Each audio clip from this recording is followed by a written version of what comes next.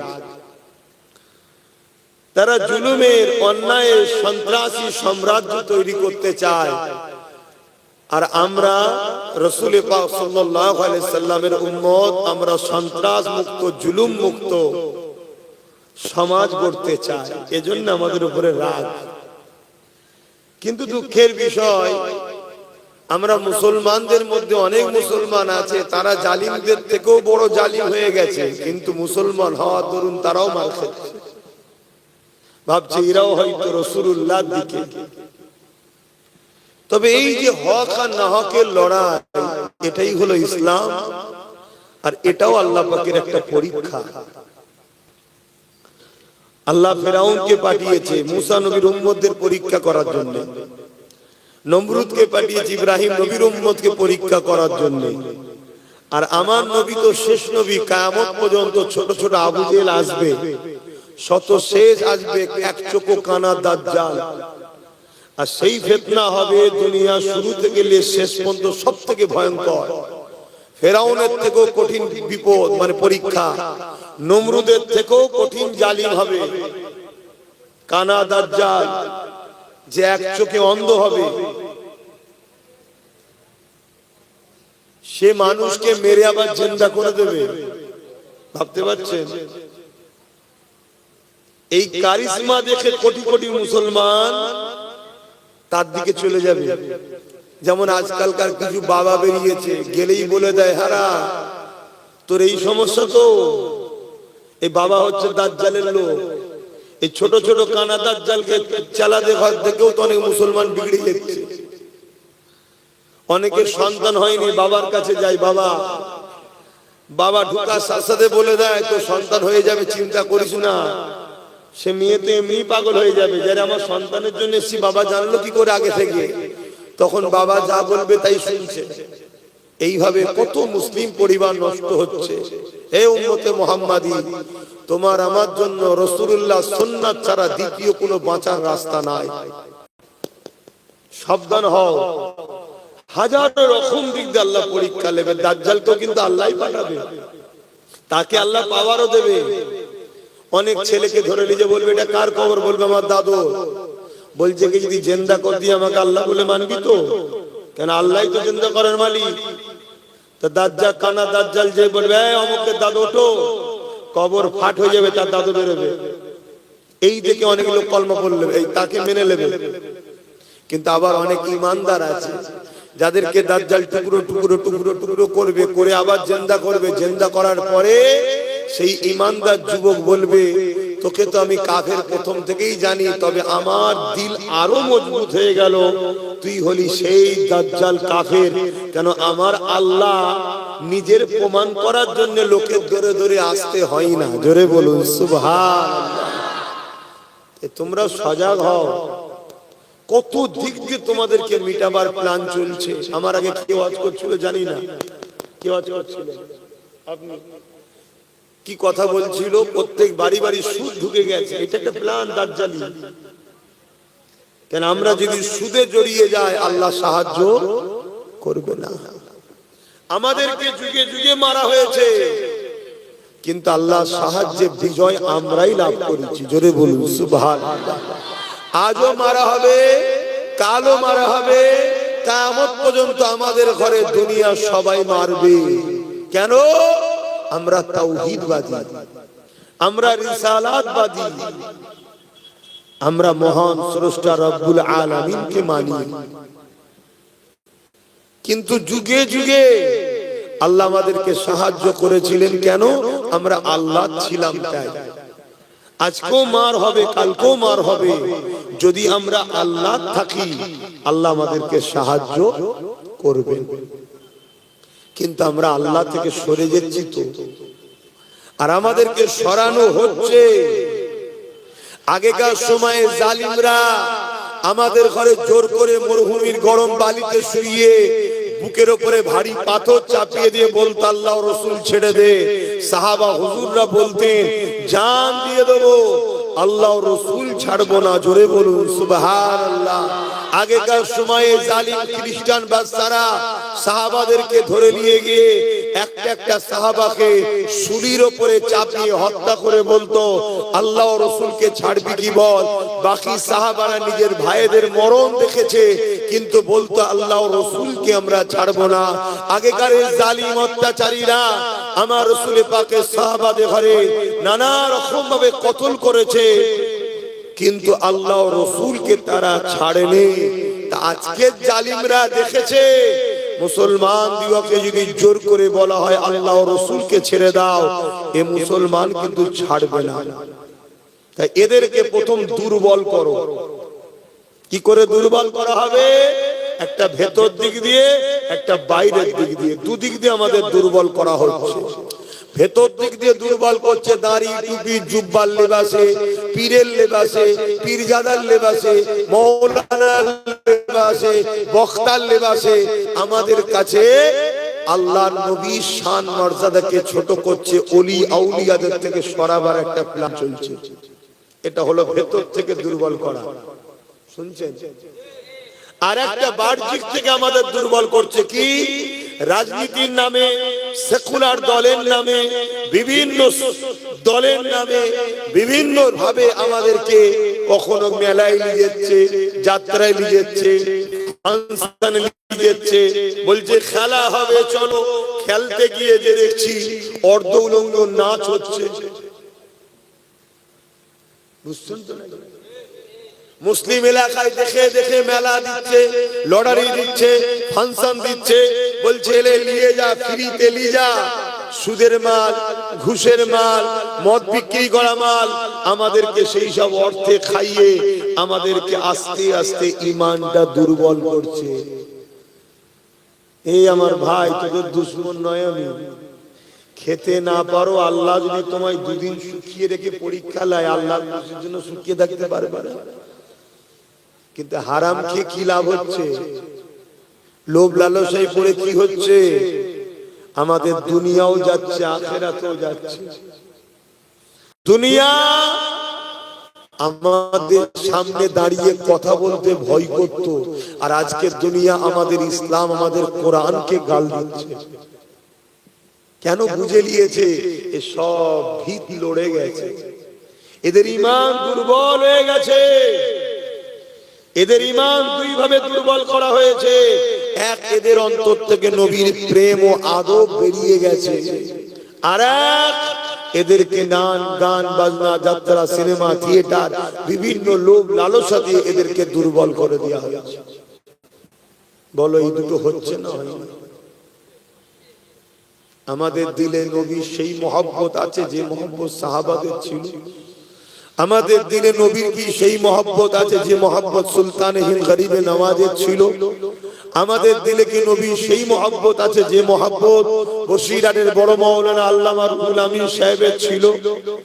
আমাদের দিলে কি নবী সেই মহব্বত আছে যে মহব্বত আশিকে রাসূল জুলফিকার আলী ছোট হুজুর পীর কেবলা ছিল? তাহলে এই দিক দিয়েও দুর্বল, অপর দিক দিয়ে আমরা কি দুনিয়ায় মুখকে বেঁচে চলতে পারছি? আমরা খারাপ জায়গায় বেশি বসি, ভালো জায়গায় কতটুকু বসি বল?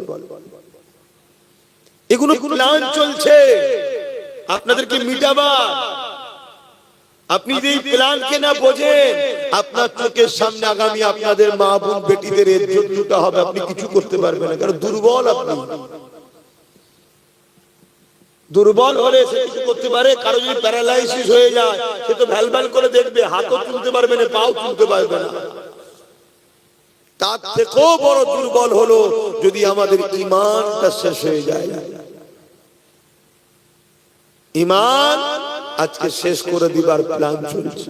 অথচ আমার নবী পাকের সাহাবা হুজুরদের ঘরে যখন জালিমরা চক্রান্ত করে করে দুর্বল করতে চেয়েছে, আমার নবী সাহাবা হুজুররা তাদের চক্রান্ত কিন্তু প্রতিটা পদে পদে ব্যর্থ করে দিয়েছে। জোরে বলুন সুবহানাল্লাহ। আমার নবী পাকের এক সাহাবীকে আল্লাহ নবী এক ইহুদি রাজার দেশে নিজের পক্ষ থেকে দূত হিসাবে, পিওন হিসাবে, খবরদাতা হিসাবে, মেসেঞ্জার হিসাবে পাঠিয়েছে।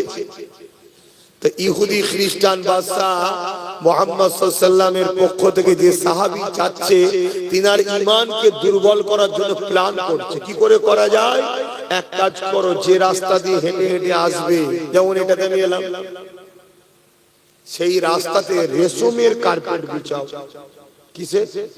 রেশমে। রেশম মুসলিম পুরুষদের জন্য হালাল না হারাম ব্যবহার করা? জানেন? বলবেন তো হালাল না হারাম? আর আজকে মুসলমানের ছেলে শখ করে বিয়ের সময় রেশমের কাপড় পরছে না, পরে?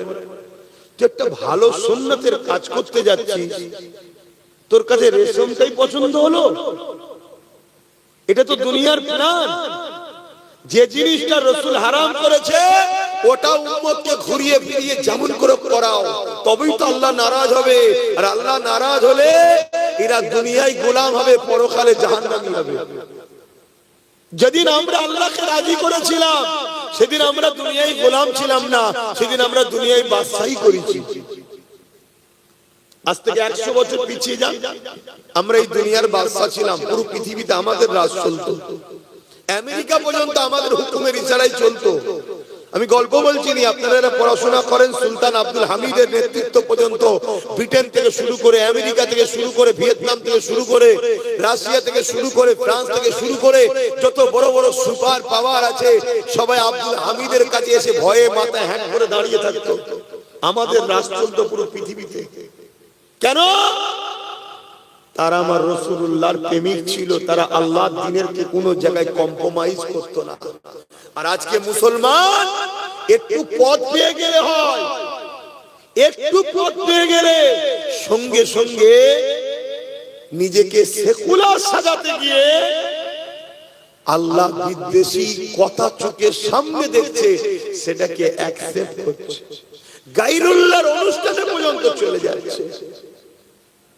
তাহলে বলুন আমরা কত খারাপ হয়ে গেলাম? কই অন্য কেউ তো তার কালচার ছাড়ে না, তা আমরা আমাদের কালচার ছাড়ছি কেন? বলেন বলেন ভাই, এতে অন্য কারো খারাপ লিবার কিছু নেই। তার কাছে তারটা ভালো, আমার কাছে আমারটা ভালো, ঠিক না বেটি? অন্য কেউ কি তার কালচার ছাড়ছে? তুমি আমি শ্রেষ্ঠ নবীর উম্মত হয়ে তোমার আমার কালচার ছেড়ে দিচ্ছি কেন? তাহলে ধ্বংসের দিকে যাচ্ছি। আমার অসুবিধা হচ্ছে না?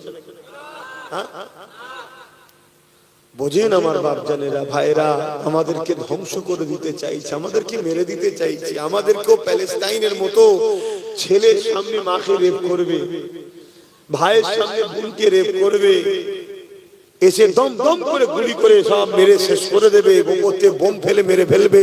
এরকম সব প্ল্যান চলছে আমাদেরকে মেরে ফেলা। আমি আপনাদের বাঁচাবার চেষ্টায় বুঝাচ্ছি। আমি বলছি না তুমি অন্য কারোর সঙ্গে দুশ্মনী করো, ঝগড়া করো, না না, কিচ্ছু করতে হবে না, শুধু রাসূলুল্লাহর কদমে চলে আসো, ব্যাস, আর কিছু করতে হবে না। একটাই কাজ, শুধু জিন্দেগিতে মডেল হিসেবে রাসূলকে মেনে নাও। কারবার, ব্যবসা বাণিজ্য, সংসার, অর্থনীতি, সমাজনীতি, ধর্মনীতি, মানব নীতি, রাজনীতি, পরিবার নীতি, এডুকেশন নীতি, সম্প্রীতি নীতি, মানব বন্ধন নীতি, রাষ্ট্রনীতি, শুধু রাসূল হলো মডেল। রাসূল যেভাবে সংসার করতে বলেছে করব, নবী যেভাবে ব্যবসা করতে বলেছে করব, নবী যেভাবে অমুসলিমকে ভালোবাসতে বলেছে বাসবো, নবী যেভাবে সর্বধর্মের মানুষের সঙ্গে মিশতে বলেছে, নবী যেভাবে বলেছে সেভাবে মিশবো, নবী যেভাবে রাষ্ট্রকে ভালোবাসতে বলেছে বাসবো, নবী যেভাবে রাজনীতি করতে বলেছে করব। এক কথায় রাসূল হলো মডেল। দেখো তোমাদের হাতে আবার সব আল্লাহ ফিরিয়ে দেবে, তোমাদের আল্লাহ আবার মালিক বানাবে। শুনছো ভাই? আর তুমি আমি মুখে বলছি আল্লাহ ও রাসূলের, আর সারাক্ষণ কাজ করছে আল্লাহ ও রাসূলের দুশমনের গোলামি করে, তাহলে আল্লাহ সঙ্গে ধোঁকা দেওয়া হচ্ছে না? আল্লাহ ছেড়ে দেবে? বাবেরা, নওজোয়ান তরুণেরা, আল্লাহ পাক সাহাবা হুজুরদেরকে পরীক্ষা নিয়েছে। ইহুদি খ্রিস্টান রাজা আমার রাসূলুল্লাহকে সাহাবাদেরকে পরীক্ষা নেবার জন্য রেশমের কাপড় বিছিয়ে দিয়েছে। আল্লাহ নবী জানিয়ে দিয়েছে উম্মতের পুরুষদের জন্য রেশমের কাপড় পরা হারাম, উম্মতের পুরুষের জন্য সোনা ব্যবহার করা হারাম। এই সোনার মধ্যে যে ধাতু আছে, এই ধাতু পুরুষের শরীরে শুট করে না, যেটা এত মারাত্মক ব্যাধি হয়, এত মারাত্মক ক্ষতি হয়। এই জন্য আল্লাহ রাসূল নিষেধ করেছে, নারী শরীরের জন্য ওটা সুটেবল, এই জন্য নারীদের ব্যবহার করা যায়, কি পুরুষের রেশম ব্যবহার করতে নাই, নারীদের জন্য চলে। কেন? পুরুষের এসে এমন একটা পোকা দিয়ে তৈরি যেটা পুরুষের শরীরের জন্য সুটেবল নয়, এই জন্য রাসূলুল্লাহ নিষেধ করেছে। এই নবী পাকের সাহাবীকে নবীর কথাকে অমান্য করাবার জন্য খ্রিস্টান বা রাস্তাতে রেশমের কাপড় বিছিয়ে দিয়েছে। এরা শুধু চায় আমরা যেন নবীর কথা অমান্য করি, এরা শুধু চায় আমরা যেন আল্লাহর বিরুদ্ধে চলে যাই, ব্যাস, এরা আর কিছু চাই না।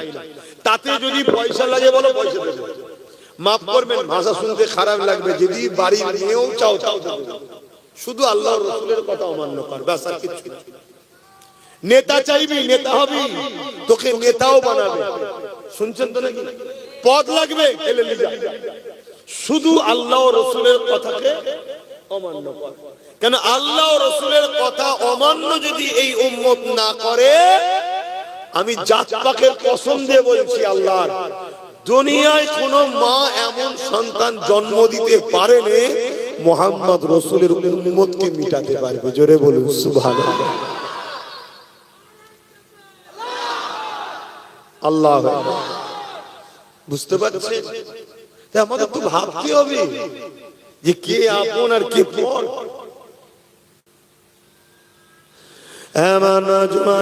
তরুণেরা, এ নবী পাকের প্রেমিকেরা, আল্লাহ নবী সাহাবী যখন ওই রাস্তা দিয়ে হেঁটে যাবে, হুজুরের নজরে পড়ে গেল রেশমের কাপড় বিছানো রয়েছে।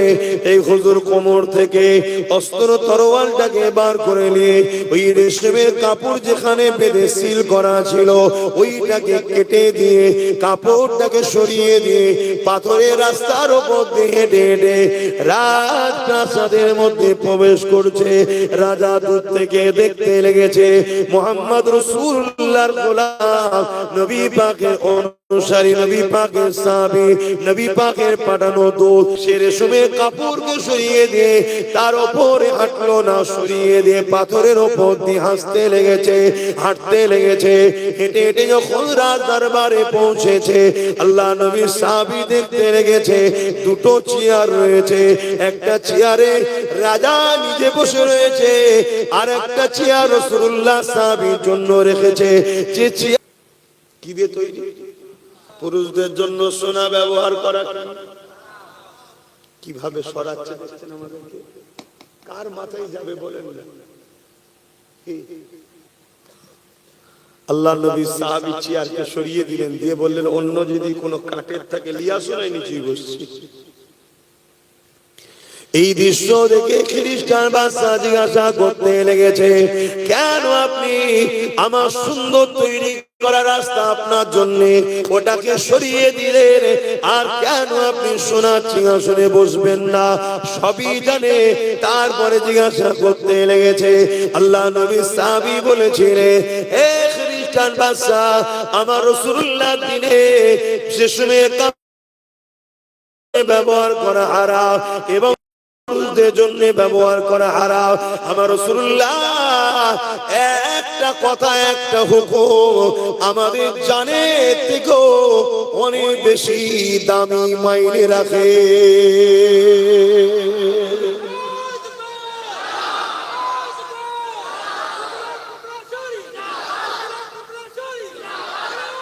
আল্লাহ, কিন্তু আজ আমরা কি করছি বলুন? আমাদেরকে দুনিয়া গানে নিয়ে যাচ্ছে, আমরা চলে যাচ্ছি। পিকনিকে লিজে নাচ গান হচ্ছে, পিকনিক করা আমি খারাপ বলবো না, কিন্তু বাজনা গান নাচ এটা তো আমাদের জন্য হারাম। অন্য কারো জায়েজ হতে পারে, আমাদের জন্য হারাম তো। কেউ বলবে নাকি ঠিক আছে এই বছরে ঢোল গান হয়েছিল, গান হয়েছিল, সামনে বছরে ঠিক আছে কোরআন তেলাওয়াত হবে, মানবে অমুসলিমরা? এক কথা বলছো না? তাহলে সে তার কালচার ছাড়ছে না, আমি কালচার ছেড়ে দিলাম কেন? আমার কথা কি তোমাদের খারাপ লাগবে? গোড়ামি গোড়ামি লাগছে যে মোল্লারা এই জন্যই তো মরেছে, এরা বড্ড ঘোড়া লোক। হ্যাঁ, গান বাজনা হলো জেনার মন্ত্র। গান বাজনা জেনার মন্ত্র, মানুষকে জেনার দিকে নিয়ে যায়, আর জেনা মানুষকে জাহান্নামের দিকে নিয়ে যায়। ভাবতে পারছো? হে নবী পাকের গোলামেরা, হে নবী পাকের উম্মত উম্মতিরা, মন দিয়ে শুনে, যে কাজ করবেন নাকি একবার ভেবে নেওয়া দরকার, এই কাজ আমার রাসূলুল্লাহ নিষেধ করেছে কিনা। আমার রাসূলুল্লাহ যদি নিষেধ করে থাকে, ওই কাজ তোমাকে আমাকে করলে হবে না। যদি ওই কাজ করার বিনিময়ে কোটি টাকাও যদি পাওয়া যায়, ওই টাকাকে তোমাকে প্রত্যাখ্যান করতে হবে। ওই কাজ করার পরও যদি তোমার জানের উপরে হামলা হয়, তাও ওই কাজকে প্রত্যাখ্যান করতে হবে। যদি ওই কাজ না করার জন্য তোমাকে জালিমরা জেলে দেবে বলে, তোমাকে খুশি মনে জেলে যাওয়াটা উত্তম মনে করতে হবে। কিন্তু রাসূলুল্লাহ নিষেধ করা কোনো কাজকে মানা যাবে না। কেন? আল্লাহ তোমাকে আমাকে আশরাফুল মাখলুকাত করে এই জমিনের উপরে পাঠিয়েছে, বড় ভালোবেসে পাঠিয়েছে। ওমা খালাকতুল জিন্না ওয়াল ইনসা ইল্লা লিয়াবুদুন। মানব যে জাতি, এই দুই জাতির হিসাব নিকাশ হবে, ইল্লা লিয়াবুদুন, আল্লাহ পাকের দাসত্ব করার জন্য পাঠিয়েছে। আল্লাহ দাসত্বটা কি?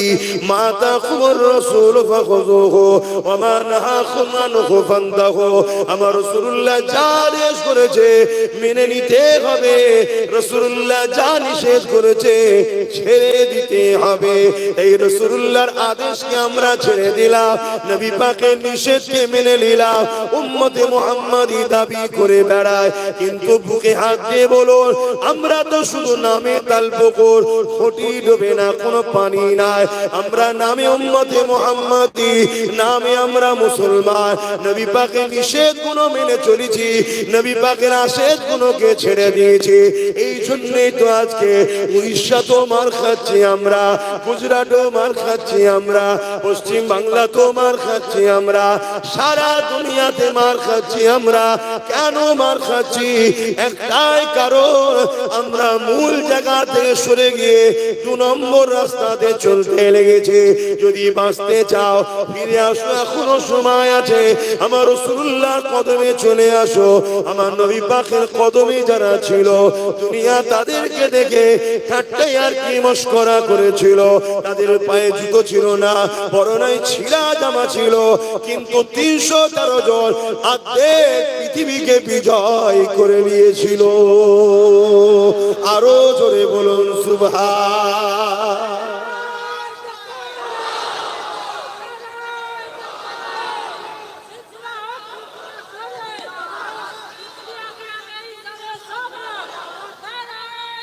আল্লাহ।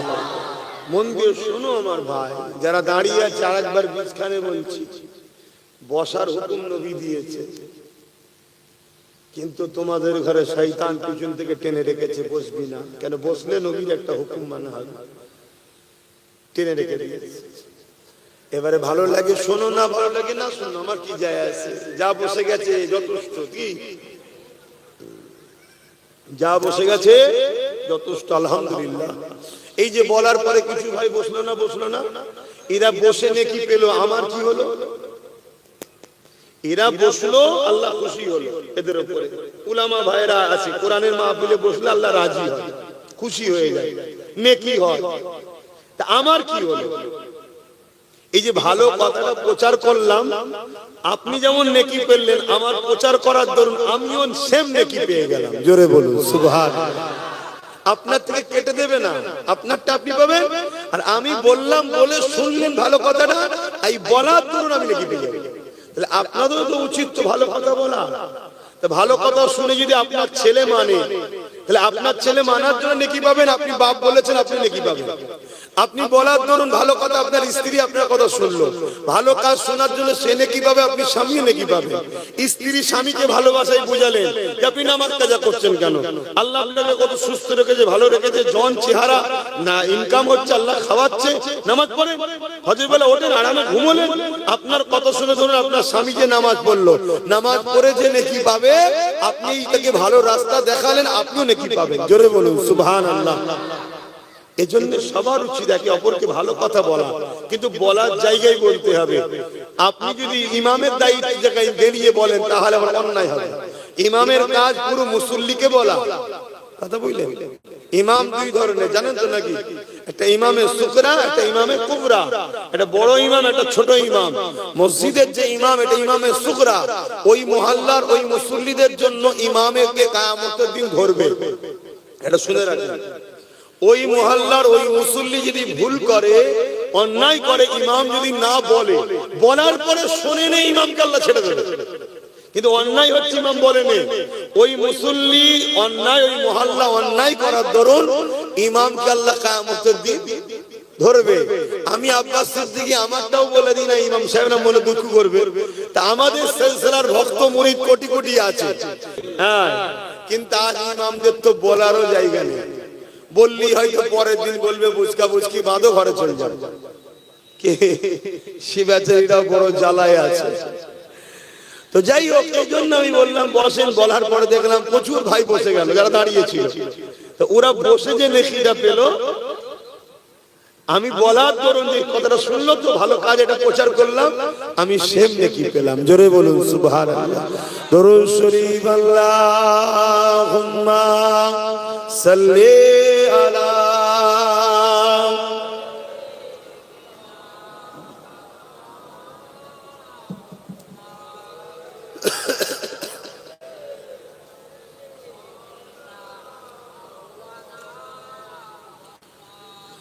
মধুর চেয়েও মধুর আরো আমার নবীর নাম,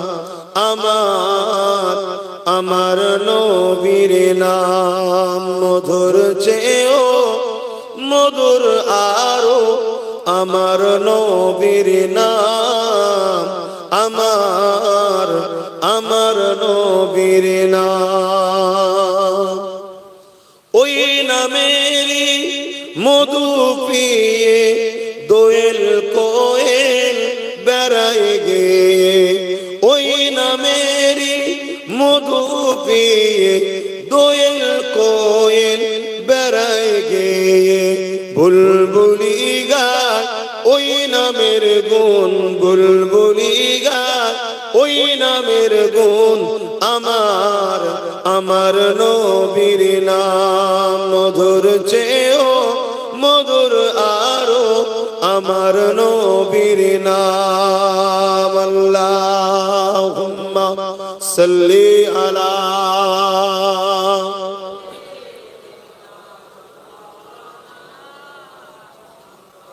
ওয়ালা আলি।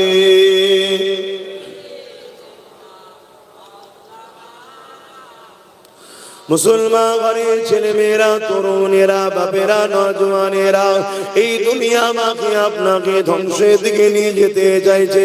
এই দুনিয়ায় দুটো দল রয়েছে, একটা রহমানের দল, একটা ইবলিস শয়তানের দল।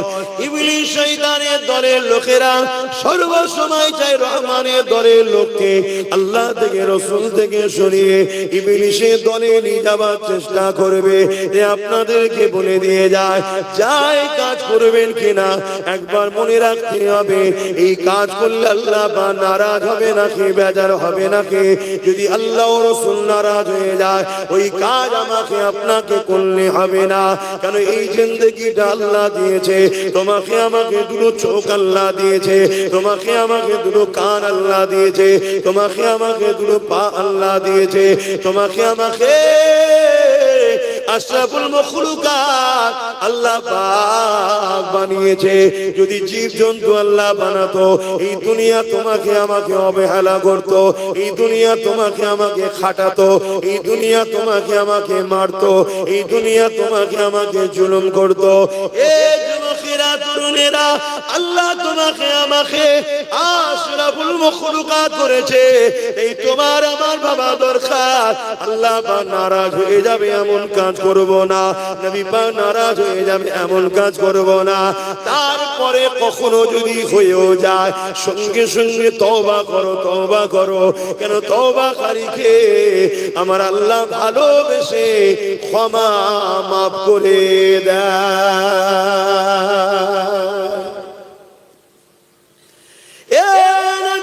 তরুণেরা, আমাকে আপনাকে তো ভাবা দরকার, আমার আপনার জন্য মডেল হলো রাসূলুল্লাহ। মা আতাকুমুর রাসূল ফাখুযুহু ওয়া মা নাহাকুম আনহু ফান্তাহু। নবী যা আদেশ করেছে মেনে নিতে হবে, নবী যা নিষেধ করেছে ছেড়ে দিতে হবে। লাকাদ কানা লাকুম ফি রাসূলিল্লাহি উসওয়াতুন হাসানাহ। আল্লাহ পাক আমার নবীকে আমার আপনার জন্য মডেল করে পাঠিয়েছে গো। তুমি নামাজ কিভাবে পড়বে আমার নবীকে দেখো, অন্য কাউকে নয়। রোজা কিভাবে রাখবে আমার নবীকে দেখো, অন্য কাউকে নয়। হজ কিভাবে করবে আমার নবীকে দেখো, অন্য কাউকে নয়। এক কথায় তোমার ধর্মনীতি আমার রাসূলকে দেখে, তোমার সমাজ নীতি আমার রাসূলুল্লাহকে দেখে, তোমার পরিবার নীতি আমার রাসূলুল্লাহকে দেখে, তোমার আত্মীয়তা নীতি আমার রাসূলুল্লাহকে দেখে, তোমার প্রতিবেশী নীতি আমার রাসূলুল্লাহকে দেখে, তোমার রাজনীতি আমার রাসূলুল্লাহকে দেখে। আমার রাসূল পাক সাল্লাল্লাহু আলাইহি ওয়াসাল্লাম তিনি জানিয়ে দিয়েছে, যে রাজনীতি নেতাটা ইনসাফ পরায়ণ হবে, মানুষের উপরে জুলুম করবে না, মানুষকে হক দেবে, মানুষকে ভালোবাসবে, মানুষের উপরে ইনসাফ করবে, আল্লাহ নবী জানিয়ে দিলেন ওই নেতাকে আল্লাহ কিয়ামতের দিনে আরশে আজিমের ছায়া দেবে।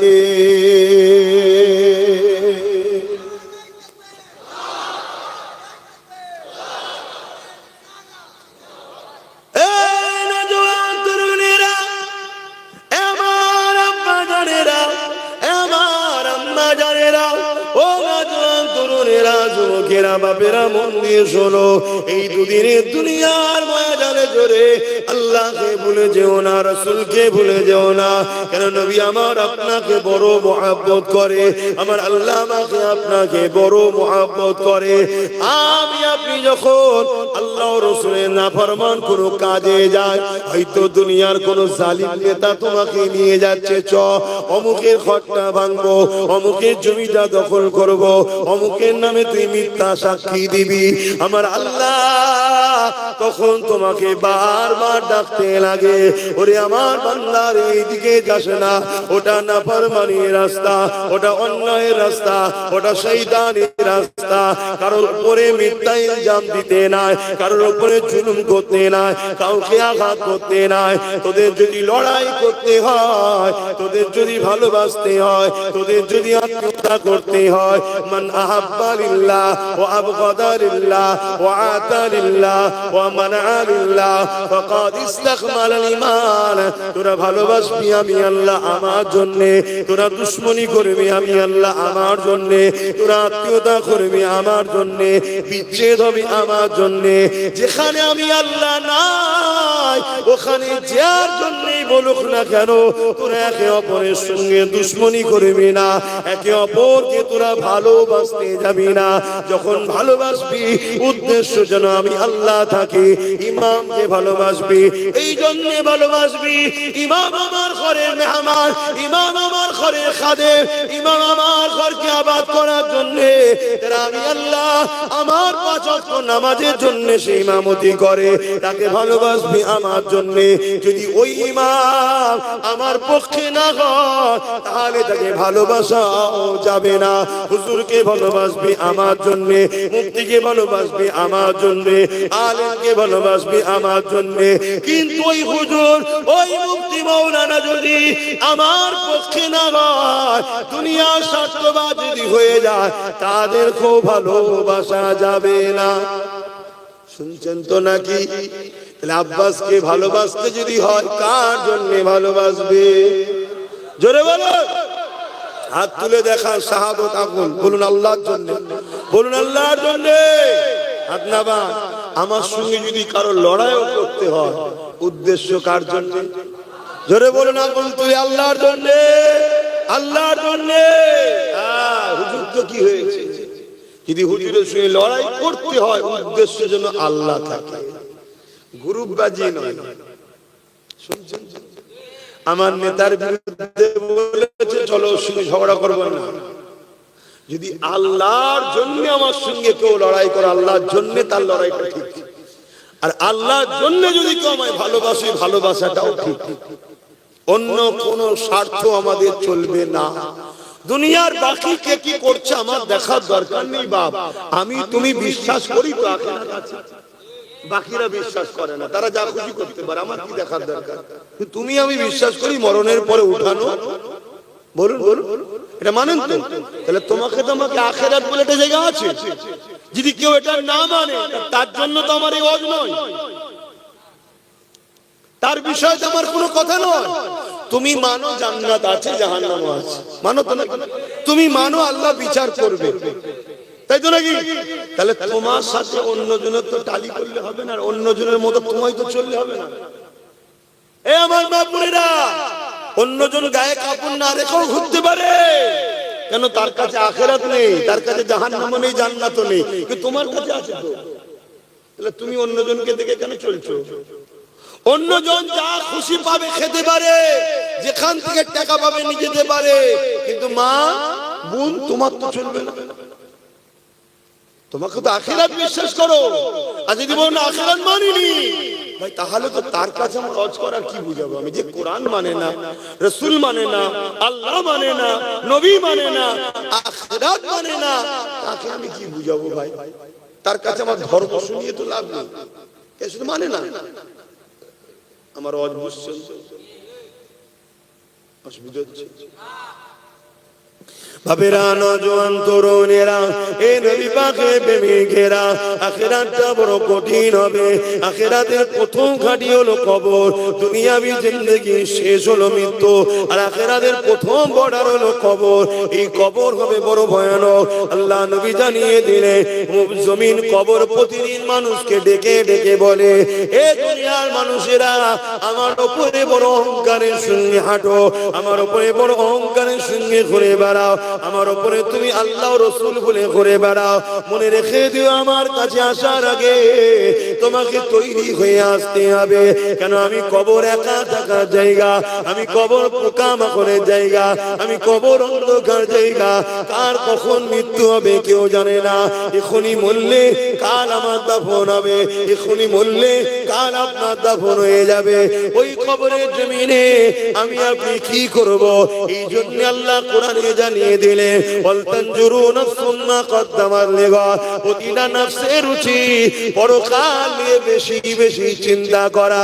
কি করে আমার কবরে ওই জাহান্নামের আগুন থেকে বাঁচবো, কি করে আমার কবরে সাপ বিচ্ছু থেকে বাঁচবো, কি করে আমার কবরে জান্নাতের বাগান হবে, এটা তো তোমাকে আমাকে চিন্তা করতে হবে। এই চিন্তা কি করে করবে? দুনিয়াদারির মধ্যে দিয়ে করবে। যদি বলেন কেমন করে? হালাল ইনকাম যদি করো, কবর জান্নাতের বাগান হবে। বাপ মাকে যদি ভালোবাসো, কবর জান্নাতের বাগান হবে। স্ত্রীকে যদি তার অধিকার দাও, কবর জান্নাতের বাগান হবে। সন্তানকে যদি স্নেহ মমতা দিয়ে লালন পালন করো, কবর জান্নাতের বাগান হবে। প্রতিবেশীর সঙ্গে সৎ ব্যবহার করো, কবর জান্নাতের বাগান হবে। এতিমের হক দাও, কবর জান্নাতের বাগান হবে। বিধবাকে আশ্রয় দাও, কবর জান্নাতের বাগান হবে। জুলুম যেখানে হচ্ছে, জালিমের বিরুদ্ধে লড়াই করে মুসলিমের পক্ষে দাঁড়াও, কবর জান্নাতের বাগান হবে। অর্থাৎ তোমার দুনিয়াদারির মধ্যে কবর জান্নাতের বাগান হওয়ার ব্যাপার রয়েছে। কিন্তু উল্টোটা যদি করো, কারো মেরে যদি খাও, কারো লুটে খাও, মার হরণ করে খাও, এতিমের মাল ছেড়ে খাও, বিধবার মাল ছেড়ে খাও, গরিবের মাল ছেড়ে খাও, মিথ্যা মিথ্যা মামলা করো, কারো ঘর ভেঙে দাও, কারো জমি অধিকার দখল করে নাও, এই সব যদি করে বেড়াও, ওই কবর তোমার জন্য জাহান্নামের একটা গর্ত হয়ে যাবে। শুনছেন? এবারে কেউ বলতে পারে আমি ঝেড়ে খাইনি, কিন্তু ঝেড়ে যে খায় তাকে আমি সাপোর্ট করেছি, আমার কি হবে? আমরা মুসলমান এখন ওই জায়গাতে আছি, তো আমরা ঝাড়ার দিকে অতটা নেই, কিন্তু যারা ঝাড়ে তাদের সাথে আছে। এই ভুল বলছি নাকি? তা আমাদের কি হবে? আল্লাহ নবী জানিয়ে দিলেন, অন্যায় দেখে যারা চুপ থাকে, কিয়ামতের দিনে আল্লাহ তাদেরকে বুবা শয়তান করে উঠাবে। শুনছেন? এ যুবকেরা, আল্লাহ নবী আরো জানিয়ে দিলেন, কেউ অন্যায় করছে দেখার পরে যদি সে চুপ থাকে, তার মানে অন্যায়কে সে সাপোর্ট করে দিল। অন্যায় করা আর অন্যায়কে দেখে খামোশ থাকা, চুপ থাকা, দুটো একই জায়গায় পড়ে যাবে। এ যুবকেরা, তরুণেরা, হযরতে লূত আলাইহিস সালামকে আল্লাহ পাক জানিয়ে দিলেন, ও হযরত নবী লূত আলাইহিস সালাম, আমি আল্লাহ ৮০,০০০ লোককে মারবো, তার মধ্যে থেকে ৪০,০০০ লোক হবে ভালো, ৪০,০০০ লোক হলো খারাপ। হযরতে নবী লূত আলাইহিস সালাম আল্লাহ পাককে বলতে লাগলেন, ও রব্বি আল্লাহ, খারাপ লোক কোন অন্যায় করেছে, নাফরমানি করেছে, জুলুম করেছে, আপনি তাদেরকে মারবেন, কিন্তু ভালো লোকগুলোকে আপনি কেন মারবেন? আমার আল্লাহ পাক জানিয়ে দিলেন, ও হযরত নবী লূত আলাইহিস সালাম, খারাপ লোকগুলো যখন খারাপ কাজ অন্যায় করে, ভালো লোকগুলো তাদেরকে বাধা কেন দেয়নি?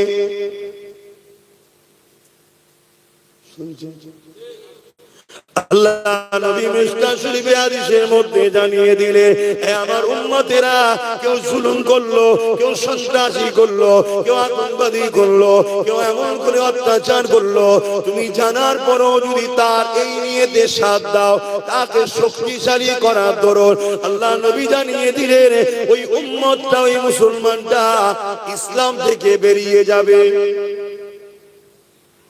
কি বুঝছো? চুরি করেছে, মাল ভাগ লাই, কিন্তু একসাথেই করেছে না, আমি তো লিইনি, একই রেহাই পেয়ে যাবে মনে হয়? আপনি নিচে বসে বলবেন, ভাবেন আমার ভাই, দুনিয়া আপনাদের ঘরে চাইছে শুধু আল্লাহ ও রাসূলের নাফরমানির কাজটা করিয়ে দাও। কেন? তারা আপনাদেরকে মেরে দিতে চায়, আর যখন মারবে, আল্লাহ যদি আপনার উপরে বেজার হয়ে থাকে তাহলে সাহায্য পাঠাবে না, আর যদি রাজি থাকে, বদরের মতো ফেরেশতা তাতানাজ্জালু আলাইহিমুল মালায়েকা, আল্লাহ ফেরেশতা পাঠাবে, আর আল্লাহ যদি ফেরেশতা পাঠায় আপনাদেরকে কেউ হারাতে পারবে? বদরে সেই ইতিহাসটা একবার একটু স্মরণ করে দিই। আল্লাহ নবীর কানে খবর এসে গেল, মক্কা থেকে ১,০০০-এর উপরে সন্ত্রাস বাহিনী বেরিয়েছে, যাদের নেতৃত্ব দিচ্ছে আবু জেহেল, সন্ত্রাসের ইমাম ছিল, সন্ত্রাসের লিডার ছিল। হাজার সৈন্য নিয়ে, তার অধিক রয়েছে সৈন্য নিয়ে বেরিয়ে পড়েছে। কি জন্য বেরিয়েছে? মদিনার জমিনে আল্লাহ নবী সাহাবাদের নিয়ে বড় আনন্দে রয়েছে, বড় আরামে রয়েছে। মদিনা থেকে দুনিয়া জমিনে আল্লাহ নবী হকের মেসেজ দিচ্ছে, ইনসাফের মেসেজ দিচ্ছে, মানবতার মেসেজ দিচ্ছে, মা বাপের হকের কথা বলছে, স্ত্রীর মর্যাদার কথা বলছে, স্বামীর হকের কথা বলছে, এতিমের হকের কথা বলছে, বিধবার হকের কথা বলছে। শুধু ইসলাম বলে দিলে হবে না, কারণ ইসলাম বলতে সন্ত্রাস বোঝায়, ইসলাম বলতে জঙ্গিবাদ বোঝায়। এটা ইসলাম বিদ্বেষীরা প্রচার করছে না, করেনি। একটু খুলে বলতে হবে, সন্ত্রাস তো তারা যারা ইসলামেরই বিরোধী করে, জঙ্গিবাদ কারা? যারা ইসলামের বিরোধী করে। কিন্তু তাদের হাতে মিডিয়া, তাদের হাতে পাওয়ার, তাদের হাতে কলম, তাদের হাতে কাগজ, তারা লিখে দিচ্ছে ইসলাম হলো জঙ্গিবাদ, বলছে না বলে। কিন্তু অ্যাকচুয়ালি জঙ্গিবাদ তো তারা যারা ইসলামের বিরোধী করে। কারণ ইসলাম প্রেমের নাম, ভ্রাতৃত্বের নাম, ভালোবাসার নাম, ঐক্যের নাম, সাম্যের নাম, ইসলাম সম্প্রীতির নাম, মানব বন্ধনের নাম, খোদাত্ম মানুষকে খানা খাওয়াবার নাম ইসলাম। জোরে বলুন সুবহানাল্লাহ। তাই একটু খুলে খুলে বলছি,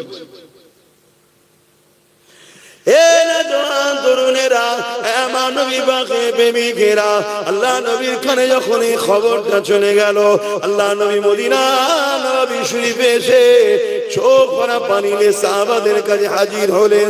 সাহাবা হুজুররা আল্লাহ নবীকে জিজ্ঞাসা করলেন, ইয়া রাসূলুল্লাহ, হাবিবাল্লাহ, আপনাকে কে কাঁদালো? কি জন্য আপনি কাঁদছেন? হুজুর, আমরা কি জানতে পারি? আল্লাহ নবী বললেন, বাবা সাহাবারা, আমার কাছে খবর এলো 1000 অধিক সৈন্য নিয়ে মক্কার সন্ত্রাস আবু জেহেল, উতবা, সাইবা, যারা আমি রাসূলুল্লাহকে মক্কাতে শহীদ করে দিতে চেয়েছিল, আল্লাহর হুকুমে আমি হিজরত করেছি। তারা আজকে মদিনার উপরে হামলা করবে, মদিনায় তারা সমস্ত মানুষের উপরে জুলুম করবে, এবং আমি রাসূলুল্লাহ আমাকে শহীদ করে দিতে চাইছে। সাহাবা তোমাদের উপরে জুলুম করবে, মদিনার বয়স্ক বাপ মাদের উপরে জুলুম করবে, বাচ্চাদের উপরে জুলুম করবে, নারীদের উপরে জুলুম করবে।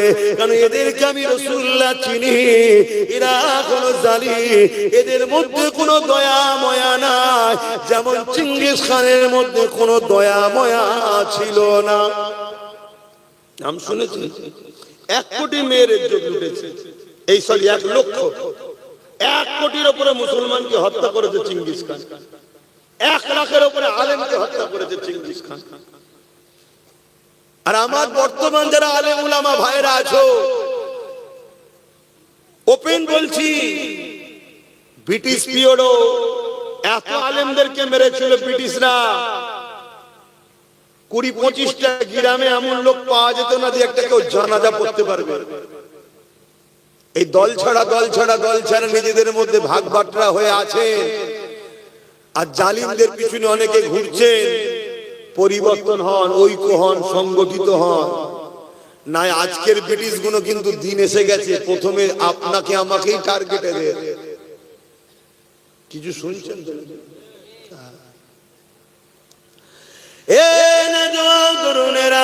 আল্লাহ নবী, নবী, দয়া নবী, সাহাবা হুজুরদিগকে বলতে লেগেছে, বাবারা, তারা বড় ভয়ঙ্কর, বড় জালিম, অত্যাচারী।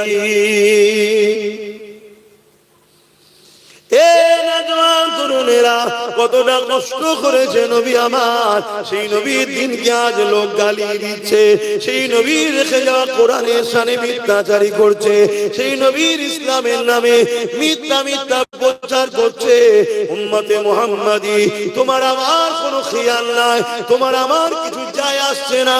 তুমি আমি কি করে 500 টাকা ইনকাম করব, কার কাজে গেলে 1000 টাকা পাবো, এই নিয়েই তুমি আমি ব্যস্ত। মনে রাখবে, ভিক্ষা চেয়েছে তোমাকে আমাকে জীবন কাটাতে হবে।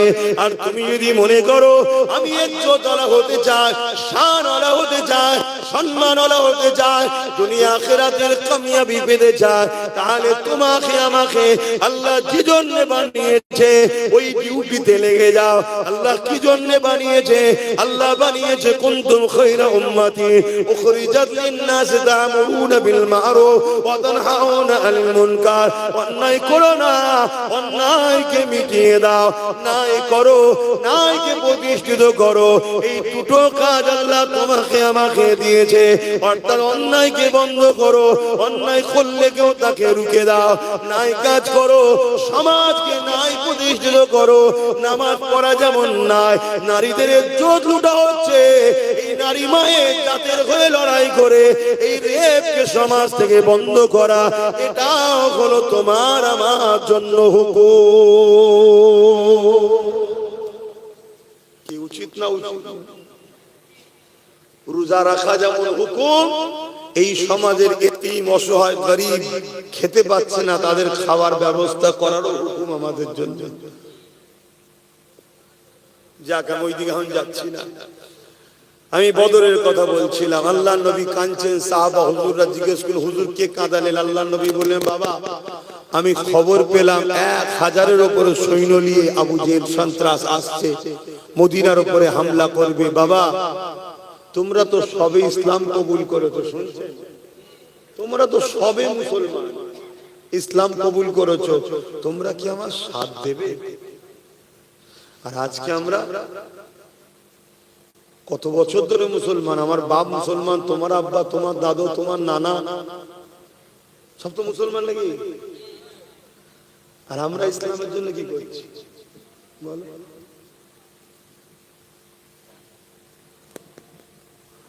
আল্লাহ নবী যখন এই কথাটা বললেন, সাহাবা হুজুররা বলতে লাগলেন, আনসারী মুহাজিরিন সাহাবাদের মধ্যে থেকে হযরত আবু বকর সিদ্দিক, পুরোপুরি আবু বকর সিদ্দিক দাদা হুজুরের বংশের মুরব্বি, রাসূলুল্লাহ শ্বশুর হযরত আবু বকর সিদ্দিক, তিনি উঠে দাঁড়িয়ে বললেন, আল্লাহ নবীকে সালাম দিয়ে বলতে লাগলেন, ইয়া রাসূলুল্লাহ হাবিবাল্লাহ, হুজুর আপনি চিন্তা করবেন না, হুজুর আপনি মন খারাপ করবেন না, আমি আনসারী মুহাজিরিনদের তরফ থেকে আমি আবু বকর জানিয়ে দিলাম, আমরা আপনাকে ছেড়ে সরে যাব না।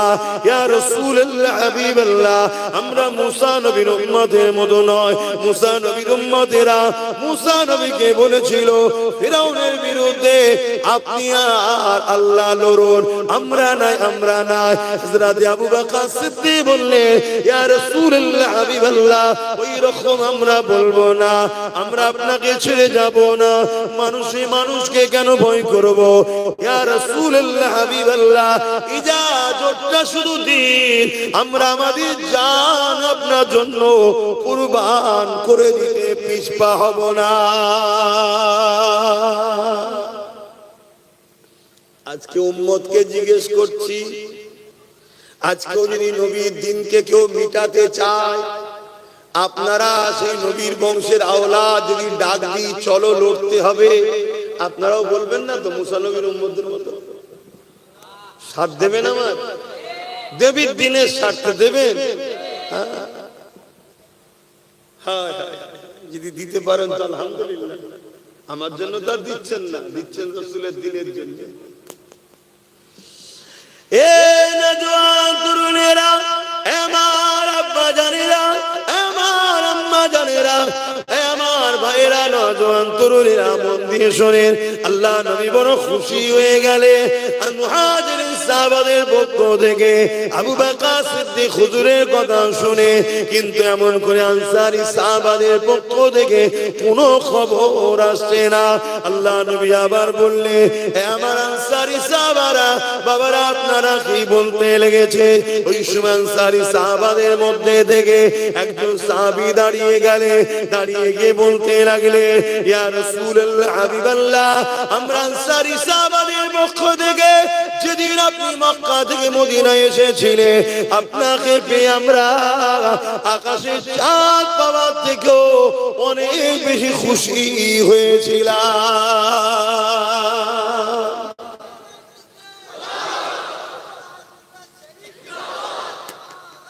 আল্লাহ তো হুজুর আপনি আমাদেরকে কথা জিজ্ঞেস করছেন কেন হুজুর?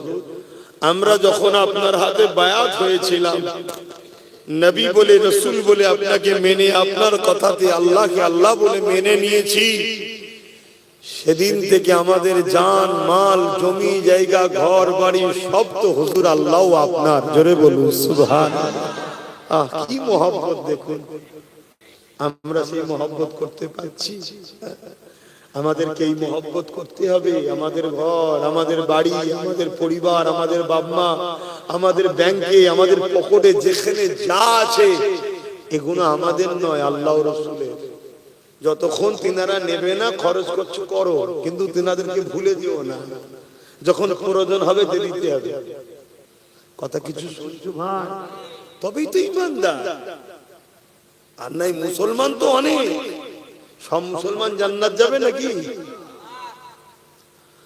সব মুসলমান জান্নাতে যাবে না, ইমানদার মুসলমান জান্নাতে যাবে।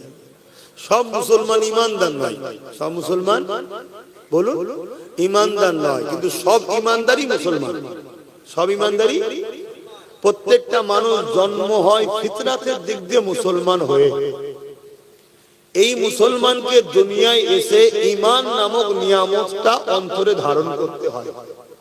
যে মুসলমানগুলো ঈমান নামক নিয়ামতটাকে অন্তরে ধারণ করতে পেরেছে, অর্থাৎ সে জান্নাতের দেশে যাবার ভিসা পেয়েছে। যে ভাষায় আপনারা বুঝবেন, কি এক দেশ থেকে আরেক দেশে যেতে গেলে ভিসা লাগে না লাগে না? তো দুনিয়ার দেশ থেকে জান্নাতের দেশে যাবেন ভিসা ছাড়া? এই দুনিয়া হলো ভিসা অফিস। এই বাঁদিকের স্তনের নিচে যে অন্তর রয়েছে, রূহ রয়েছে, হৃদয় রয়েছে, কলব রয়েছে, এটা হলো পাসপোর্ট। এখানে আপনাকে লা ইলাহা ইল্লাল্লাহ মুহাম্মাদুর রাসূলুল্লাহ সিল মারতে হবে। ওই অন্তরটা, ওই দিলটা, ওই সিনাটা, ওই শরীরটা, ওই মানুষটা আল্লাহর জান্নাতে যাবে। জোরে বলুন সুবহানাল্লাহ। আর যার এখানে নেই, সে তার বাপ হাজি, মা হাজি, পরিবারের সব হাজি, বাপ হাজি, বাপ পীর, দাদু পীর, সব পীর তো কি হয়েছে শুনছেন তো নাকি? সব জান্নাতে যাবে, সে বেটা ফসকে যাবে। কিয়ামতের দিন অনেক বাপ জান্নাতে যাবে, ছেলে জাহান্নামে চলে যাবে। অনেক ছেলে জান্নাতে যাবে, বাপ জাহান্নামে চলে যাবে। অনেক মা জান্নাতে যাবে, মেয়ে জাহান্নামে যাবে। মেয়ে জান্নাতে যাবে, বাপ জাহান্নামে যাবে। কিছু করার নেই। এটা দুনিয়ার সম্পর্ক। বাপ বেটা, ভাই বোন, স্ত্রী, দুনিয়াদার। মৃত্যুর পরে সব সম্পর্ক শেষ। কিয়ামতের দিনে আজব বিষয় হবে, আজব বিষয়। কিয়ামতের দিন দেখা যাবে এমন এমন লোক জাহান্নামে যাচ্ছে, যাদেরকে দেখে ময়দানে মাহশরে সবাই অবাক হয়ে যাবে, এই লোকটা জাহান্নামে যাচ্ছে। কি রে, আমরা তো জানতাম ফেরেশতার থেকে ভালো। শুনছে? আবার কিয়ামত দিন এমন লোক জান্নাতের লাইন দিয়েছে, যাকে দেখে সবাই মাথায় হাত দিয়ে ঈশ্বর, মানে জীবনে ভালো কাজ করেছে দেখিনি, এ জান্নাত যাচ্ছে কেন? শুনছে? খুব সাবধান, খুব সাবধান। আল্লাহর হুকুম মানেন, নবীর হুকুম মানেন, কিন্তু এই হুকুম মানেন মহব্বতের সাথে, রাসূলকে আদবের সাথে মেনে নিয়ে। কষ্ট হচ্ছে না তো? একটু বলি নাকি?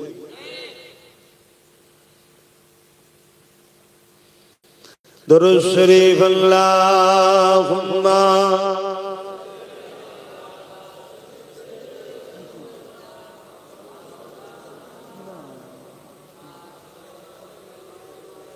আমার এই ছেলেটা কোথায় গেল? আমার সাথে যে ছেলেটা এসেছিল কোথায় গেল? ও আসলে ওকে বলে। मेरी उल्फत मदीने में यूं ही नहीं, मेरे आका का रोज़ा मदीने में है। आरो जोरे बोलूं सुभान। मेरी उल्फत मदीने से यूं ही नहीं, मेरे आका का रोज़ा मदीने में है। मैं मदीने बिना कैसे खींचूं मैं मदीने की जान बिना कैसे खींचूं मेरा दीनो दुनिया मदीने में है। আমাদের সবকিছু তো রাসূল, তাই তো নাকি? এইটা যে করতে পেরেছে সে দুনিয়া আখিরাতের কামিয়াবি পেয়েছে, আর এটা যে করতে পারে না সে দুনিয়া তো শেষ আখিরাতও। अर्श आज़ीम पे जिसका बड़ी शान है,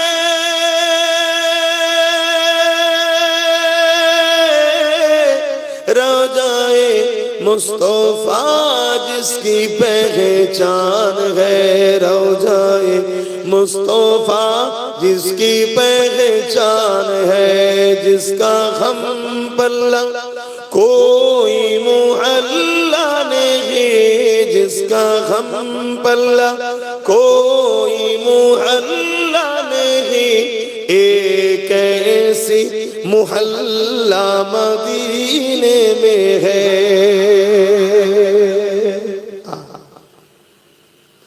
ये शहर मुस्तफा है, मदीना करीम है,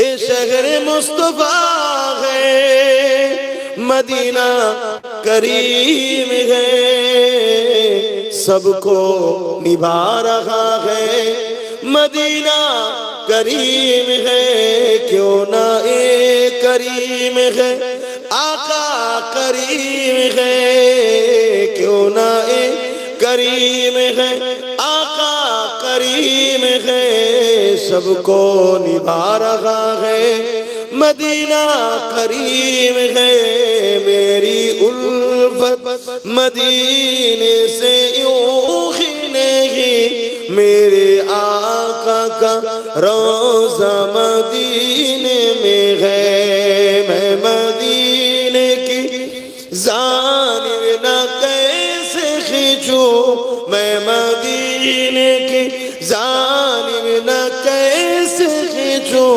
मेरा दीनो दुनिया मदीने में है। अल्लाहुम्मा सल्ली अला।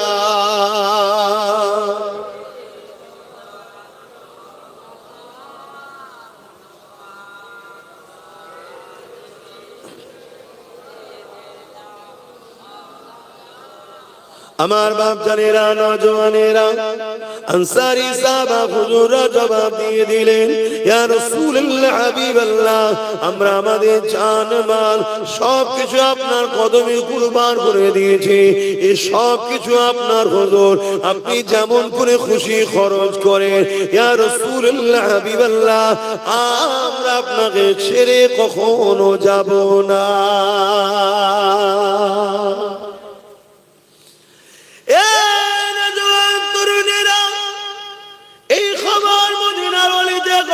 ছড়িয়ে বলল, হঠাৎ করে এক বাড়ি থেকে কথা কাটাকাটির আওয়াজ হচ্ছে, চিৎকার চেঁচামেচির আওয়াজ হচ্ছে। কি হয়েছে? বাপ আর বেটাতে ঝগড়া লেগেছে। ঝগড়া তোমার আমার গ্রামের মতো ঝগড়া নয়, এই ঝগড়া হলো জান্নাত কেনার জন্য কম্পিটিশনের ঝগড়া। বাপ বলছে, বাবা ছেলে তুমি ঘরে থাকো, আমি রাসূলুল্লাহ সঙ্গে বদরের জমিনে যাব। যদি জালিমরা হামলা করে দেয়, রাসূলুল্লাহর জন্য নিজেকে ঢাল বানিয়ে আমি শহীদ হয়ে জান্নাতে চলে যাব। ছেলে বলছে, না আব্বা জান, এই সুযোগ আমি আপনাকে নিতে দেব না, এই সুযোগ আমি হাতছাড়া করব না। আমি জান্নাতে যাব, আমি রাসূলুল্লাহ সঙ্গে বদরে যাব, বদরে যাব। এ যুবকরে তাদের কি ঈমান ছিল, রাসূলুল্লাহর জন্য মরলে জান্নাত পাওয়া যায়, এই বিশ্বাস তাদের ছিল। কেন তোমার আমার বিশ্বাস হচ্ছে না? আল্লাহ নবীর জন্য, নবীর দ্বীনের জন্য, কোরআনের জন্য, আল্লাহ রাস্তার জন্য কেউ যদি পক্ষে থাকে লড়াই করে, সে যদি অবস্থায় মারা যায়, আল্লাহ তার জীবনের গুনাহ মাফ করে বেহিসাব জান্নাতি করে দেবে।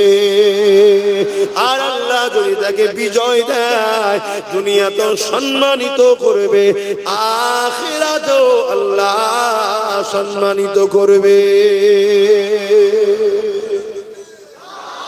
বলো, নবীর দিনের জন্য লড়বে না? নবীর দিন কি গরিবদের হয়ে লড়বে? বলো বলো। এতিমদের হয়ে লড়বে, বিধবাদের হয়ে লড়বে। অমুসলিম যদি অসহায় থাকে, তার উপরে কেউ জুলুম করে, জালিমের বিরুদ্ধে অসহায় অমুসলিমের পাশে দাঁড়িয়ে লড়বে। এটাও রাসূলের দিন। বোঝো আমার কথা, যে রেকর্ড হচ্ছে সব। আমি চ্যালেঞ্জের সাথে বলছি, আমার নবী অমুসলিম, দুঃখী, গরিব, অসহায় তাদের হয়েও লড়েছে। আমার নবীর মহব্বত, ভালোবাসা, স্নেহ, আবদার, প্রেম, সম্প্রীতি, প্রীতি, ভালোবাসা দেখে মুসলিমরা দলে দলে দলে দলে দলে দলে আমার রাসূলের কাছে এসেছে। আমার নবীকে নিয়ে পরীক্ষা করেছে, যাচাই বাছাই করেছে। এত ভালো ব্যক্তি, এত ভালো ব্যক্তি। একদিন তাদের দিমাগ খুলেছে, আল্লাহ তাদেরকে হিদায়াতের বাতি জ্বালিয়েছে। তারা দলে দলে দলে দলে সব রাসূলুল্লাহর গোলাম হয়েছে। জোরে বলুন সুবহানাল্লাহ। আরে মুফতি সাহেবের কি খবর? আমাদের আবু তাহের সাহেব তো। আসো উপরে আসো, আসো, কেন চাপাচুপি হয়ে যায়? বসে আসো আসো। খেয়াল ঘেরি বাড়ি নাকি? ও, ওই আমার ছেলেকে বলতে হবে। ও না বললাম কিছু করতে হবে না। না, ও ছেলে না, আমার সাথে যে সালামিনকে বলে। ও যদি বলে তবে হবে। কেন আমি ভাই হাজার চিন্তায় থাকি, কোথায় কি বলা আছে, কোথায় কি আছে না আছে, খবর আমাদের থাকে না। কথা বুঝে আসছে? অনেক জায়গায় তুললেও বিপদ, অনেক জায়গায় না তুললেও বিপদ। কে বলেছি সব কাজ করতে, আমরা সমস্যা হয়ে যাবে। এজন্য একটু কথা কয়ে নাও ভাই, তোমরা ব্যাস মিটে যায়। কোথায় গেল মৌলানা সাহেব? চেপে চেপে আসেন, বসুন আসেন।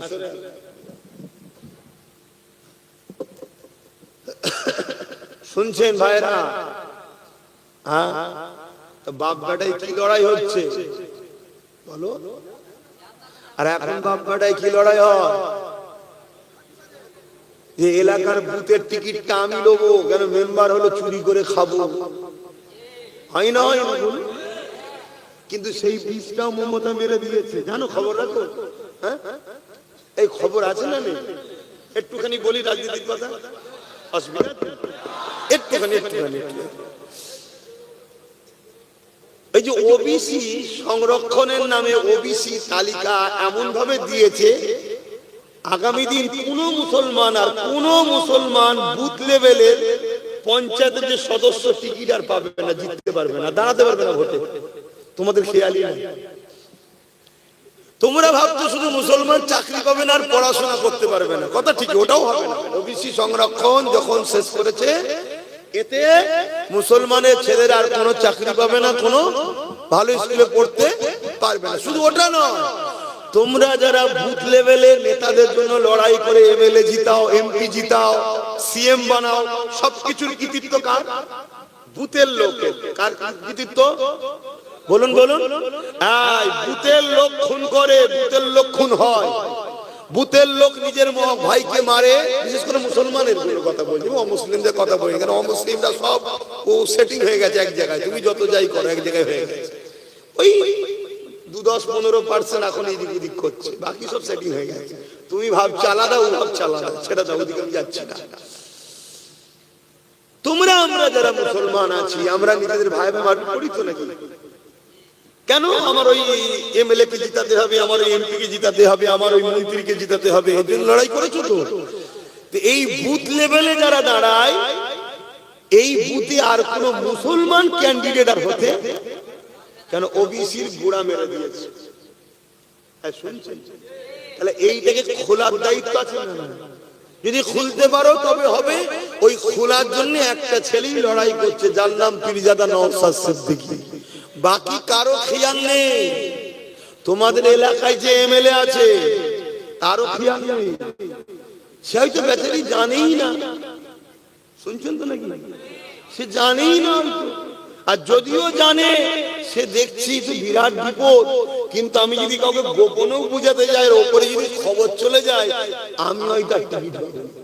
অতএব দরকার নেই, যার জাহান্নামে যাচ্ছে যাক, আমি আর একবার নিয়ে কিছু ইনকাম করে নিই, সে তার চিন্তায় আছে। আমার কথা কি খারাপ লাগলো নাকি?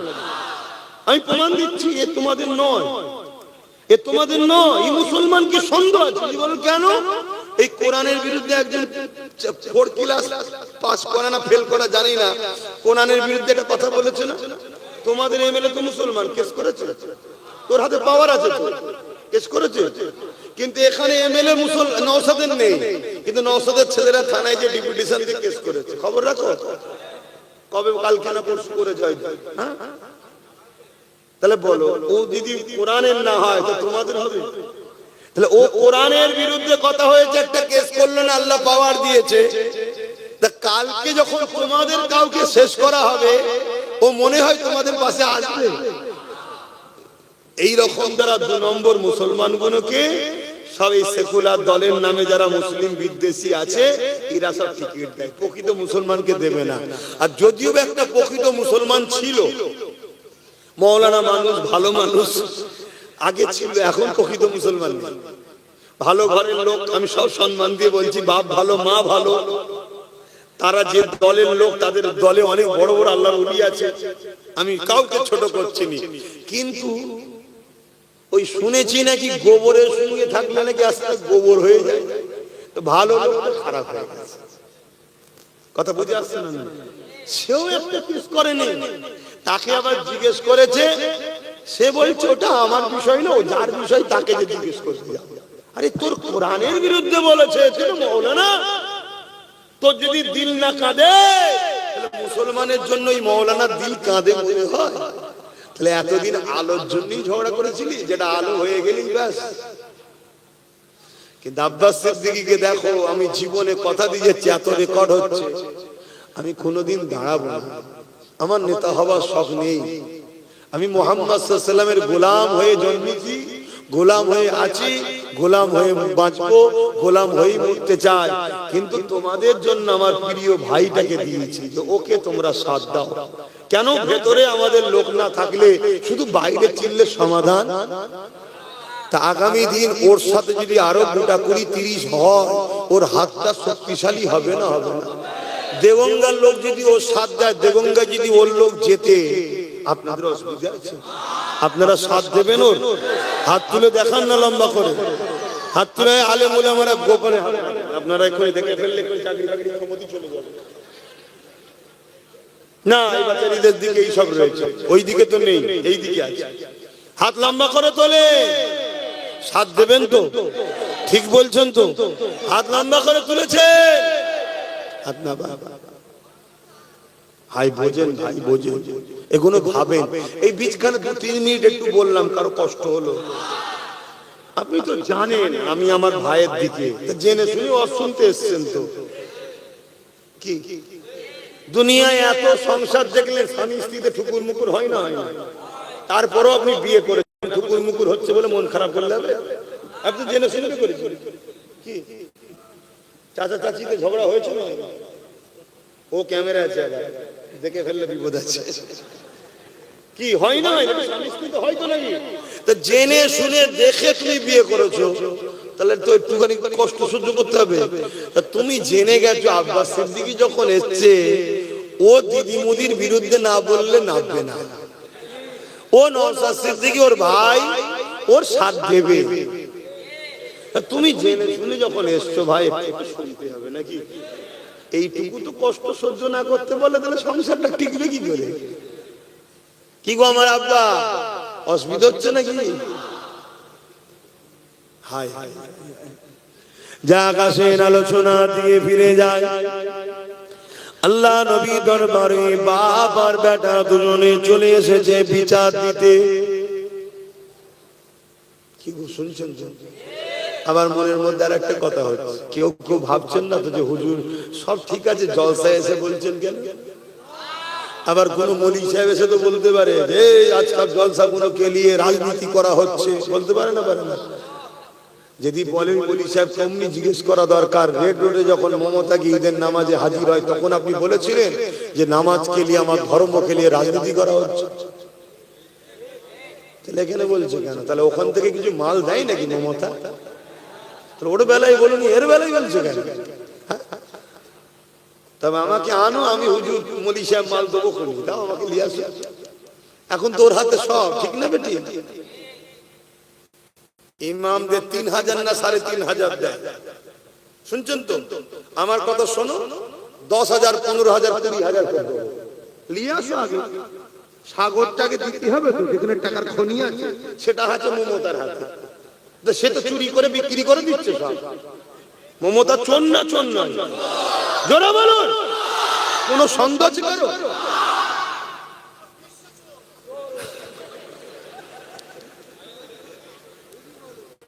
ইন্টারন্যাশনাল বল, একটু উচ্চারণ স্ট্যান্ডার্ড ভাষা বল।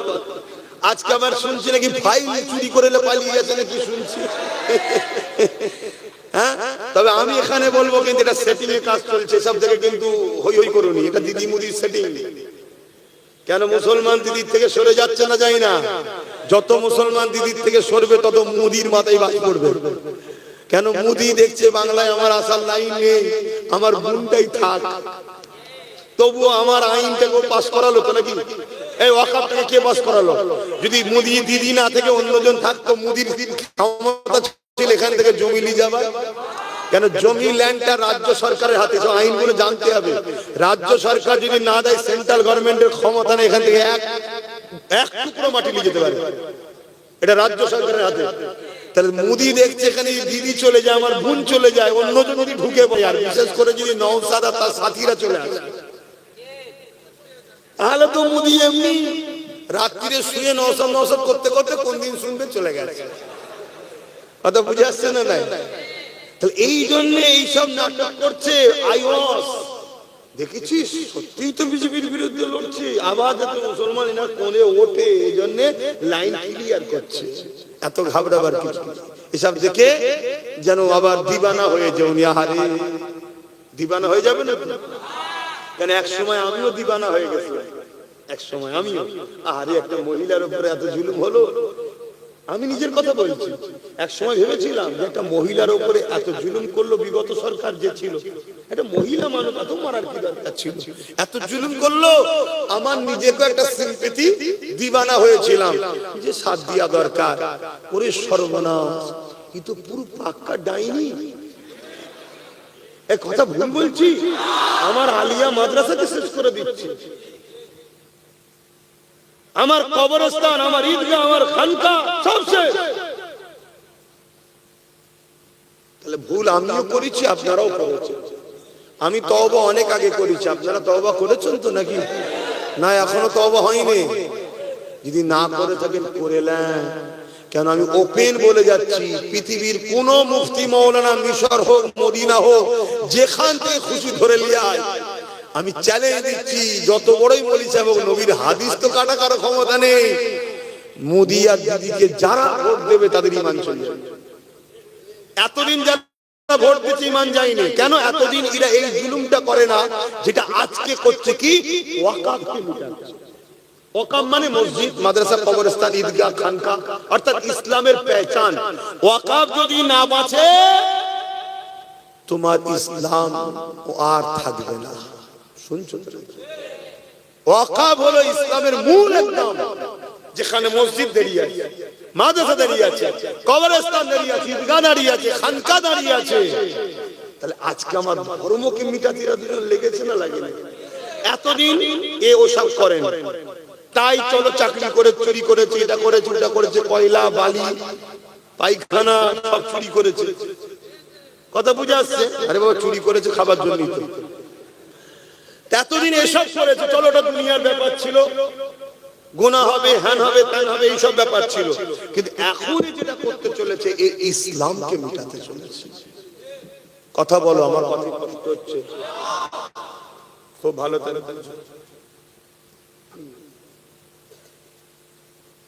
কোথায় কাউকে বাড়ায়? কবে? সামনে মঙ্গলবার তোদের জলসা। ও সব জানে। লাস্টে মাইক দিয়ে দেবো, প্রচার করে নেবে। আমি আসবো কি না আসবো, হায়াত মত কিছু নেই, আগে থেকে দাওয়াত আমি দিয়ে ফেলি, বলে ওটা তোরা দিলে ঠিক আছে। আল্লাহ যদি সুস্থ ভালো রাখে, কখন টাইম? 6:30 এসে। হ্যাঁ, বেশি ওয়াজ করতে পারবো না, অনেক টেনশন মাথায়। ও ভিত্তি স্থাপন হবে কোথায়? সিরাজপুরে। কবে? 19 জানুয়ারি, 5ই মাঘ, সামনে সোমবারে পরে সোমবার একটা খানকা হবে, মক্তব টাইপের সিরাজপুরে। আপনারা সবাই যাবেন। কখন টাইম? দুপুর। তো ভাইরা আমার একটু বলি, অসুবিধা হচ্ছে না? কিন্তু ওই বিষয়টার বলবো না, ওটা হয়ে গেছে। কিন্তু ওই বিষয়ে এতটুকু বলবো, খারাপ লেবেন না। এখানে আমি বসে বলছি কেন? এটা আমার বসার জায়গা, এটা আমার বলার জায়গা। আর বলছি কেন? আমার দিনের দুশ্মনী করেছে তাই। ফেরাউনের বিরুদ্ধে বলা যায় না, যায় না? নমরুদের বিরুদ্ধে বলা যায় না, যায় না? তা জেন্ত ফেরাউনের বিরুদ্ধে কে বলে? এরা কি আজকে ফেরাউন নয়? এজন্য বলছি। কথা ক্লিয়ার হয়েছে তো নাকি? না এখনো সন্দেহ হচ্ছে? যদি সন্দেহ হয় তাহলে প্রশ্ন করুন। ঈদে মিলাদুন নবীর ব্যানার, আর সেখানে রাজনীতির নেতা পিশাব করে পানিও নিতে যায় না, তাকে নিয়ে উঠে বসে পড়লো, এটা কি রাজনীতি নয়? ইফতার পার্টির নামে আমার ধর্মের নিয়ম শৃঙ্খলাকে ভঙ্গ করে সারা দিন খেয়ে লাস্টে ইফতার খাচ্ছে, এটা কি ধর্ম দিলে নাটক নয়? রোজার নিয়মটা কি? ইফতারের নিয়মটা কি? সারা দিন না খেয়ে আল্লাহর খুশির জন্য সেহরি খেয়ে ইফতার খেতে হবে, সেখানে সারা দিন ধরে খেয়েছে। এখন হয়তো কাল এই কথাটা শুনে সামনে দিন হয়তো মমতা এসে বলতে পারে আমি সারাদিন খাইনি গো তোমাদের জন্য। ওকে চেনো? টাটা রেলখানাকে, টাটা যখন কারখানাকে বন্ধ করার সময় ওখানে অনশন করছিল, আর অনশনের পিছনে গিয়ে শুধু মুসাম্মির জুস খেয়েছে। আরে আমি বলছি রিপোর্ট, কি ডেঞ্জারাস জিনিস জানো না? কিন্তু আমি বলেছি, ভেবেছিলাম মায়ের জাত হয়তো ভালো হবে। ওরে সর্বনাশ, এই যে কি ক্ষতি করেছে আমার কওমে, আমার জাতের। এর জন্য আমরা সবাই দোষী। আসো সবাই মিলে পাপ করি, এই তওবা করি, আর এই পাপকে প্রায়শ্চিত সবাই মিলেই করি। একে আগে তাড়াই সবাই মিলে। রাজি আছেন তো নাকি? আরো একবার শাস্তি দেন, রাজি আছেন তো নাকি? তাহলে দেগঙ্গাটা আমার ভাই পাবে তো ইনশাআল্লাহ। ঠিক আছে, ছেড়ে দেন, আর বেশি বলছি নি। এবার অন্যদিকে চলে আসে, মাইন্ডটা একটু ফ্রি করে নেন। একবার দরুদ শরীফ আল্লাহুম্মা সাল্লি আলা।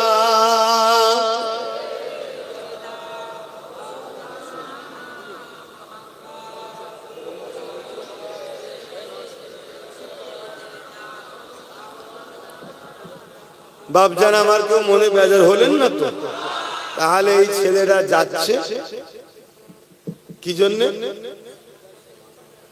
পকেটে হাত, জলসার জন্য। দেন দেন না, কি গো পকেট হাত দিল তো? নেই, দাও, যা যা খুশি দাও। বারে বারে ভাবি একা বসে নিরালাই রে, পাখি হলে উড়ে যেতাম সোনার মদিনায় রে। সবাই বলো, সোনার মদিনায় রে।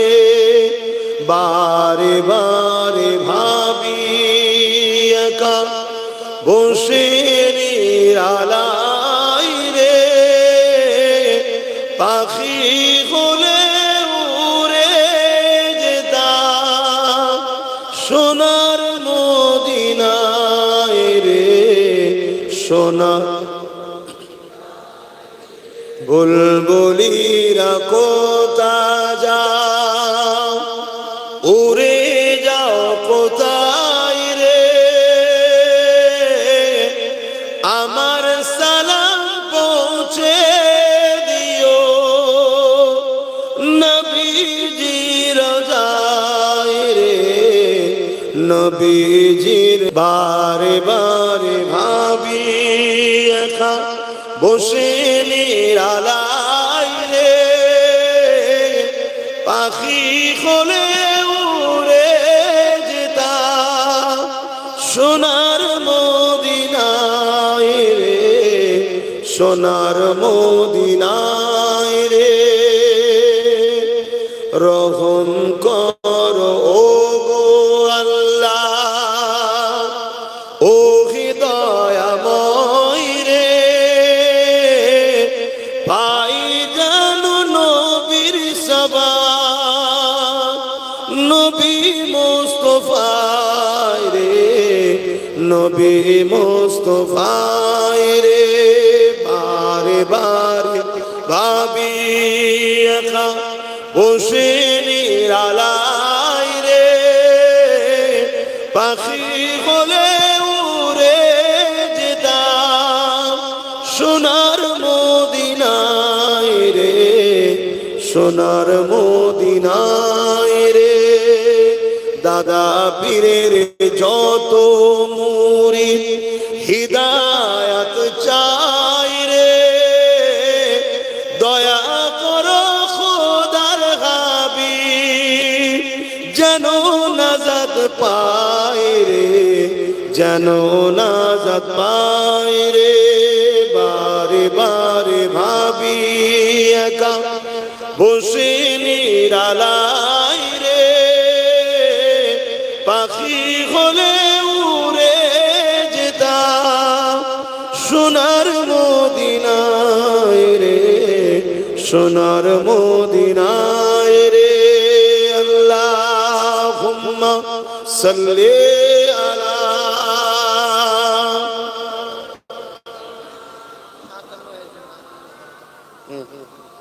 ওয়ালা আলি আমার আব্বা জানেরা আর কথা নয় নামাজের ব্যাপার আছে একটু সালাম দেবো দাঁড়িয়ে নবী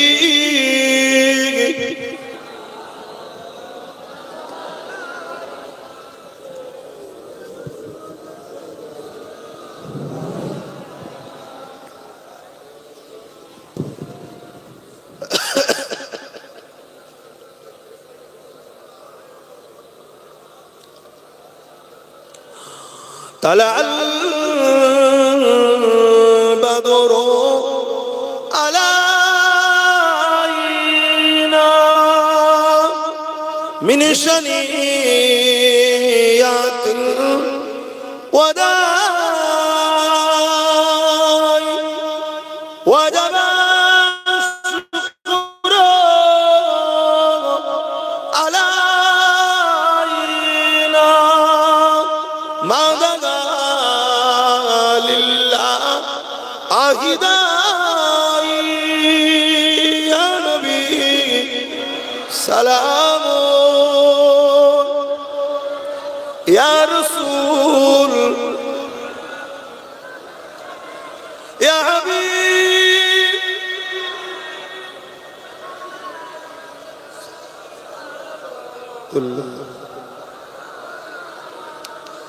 পড়িল আল্লাহ আরো বাণী পোহালো দুঃখে এর হইল জগৎ অনুরানী আমিনার নয়নের মনি ইয়া নবী সালাম ইয়া রাসূল সালাম ইয়া হাবিব সালামাতুল্লাহ সকলে বসেন একটু দোয়া হবে বালাগাল উলা বিকামালিহি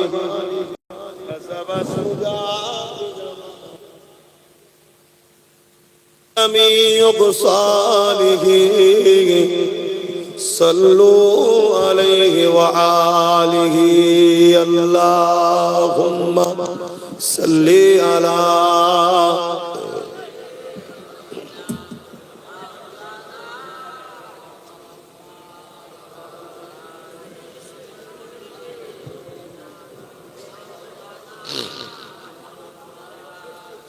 আমার আব্বা জানেরা, ভাইরা, মায়েরা, বোনেরা, আমার উপরে কেউ কষ্ট পেলেন, যদিও কষ্ট পান আমার থেকে দূরে থাকবেন। দাদা হুজুর ছেড়ে দেবেন কেন? রাজ্য সরকার দেখছে ফুরফুরার মুরিদদের ঘরে আমরা আর কন্ট্রোল করতে পারছি না, তাই দাদা পীরের সিলসিলাকে ক্ষতি করার জন্য একটা চেষ্টা করছে। মুরিদদের ঘরে অন্য কোন জায়গায় একটা সেটআপ করা, সেটিং করার প্ল্যান করছে। মাইকটা বন্ধ করুন, কথা বুঝে আসছে? দাদা হুজুরের সিলসিলাকে ছাড়বেন না। মনে রাখবেন, জান্নাতি দল আহলে সুন্নাত ওয়াল জামাত, সেই দলের ইমাম হলেন পূর্ব ভারতের দাদা হুজুর পীর কেবলা। কথা বুঝতে পারছে? ইসলাম ন্যায়ের পক্ষে, অন্যায়ের বিরুদ্ধে। কেউ যদি শুধু ন্যায় কাজ করে, ভালো কাজ করে, অন্যায়ের বিরোধী না করে, জানতে হবে সে ইসলামের মধ্যে নাই। লক্ষ লক্ষ লোক জড়ো করে যদি অকাবলে কিছু বলতে না পারি, সেই লোক জড়ো করে কোনো লাভ। মনে রাখবেন, আমরা চাই সবাই ঐক্যবদ্ধ হও, যারটা তার কাছে থাক, কাদা চূড়া কিন্তু আমার দাদা হুজুরের সিলসিলার মুরিদদের নিয়ে কেউ খেলা করবে বা সিলসিলা থেকে সরিয়ে দিবার প্ল্যান করবে, এটাও কিন্তু মেনে নেওয়া যাবে না। সবাইকে পাঁচটা আঙুল এক জায়গায় এইভাবে আছে, ভাঙা যাবে না? যাবে না? বলুন, পাঁচটাই ভেঙে দিয়ে যাবে, এটাকে ভাঙা। তাই আজকে যে যার সিলসিলা, যে যার মুরিদ নিয়ে থাকো, কিন্তু আমাদেরকে এক মুঠো হওয়া দরকার আছে না? না। কি জন্য? অকাব বাঁচাবার জন্য। কি জন্য? অকাব।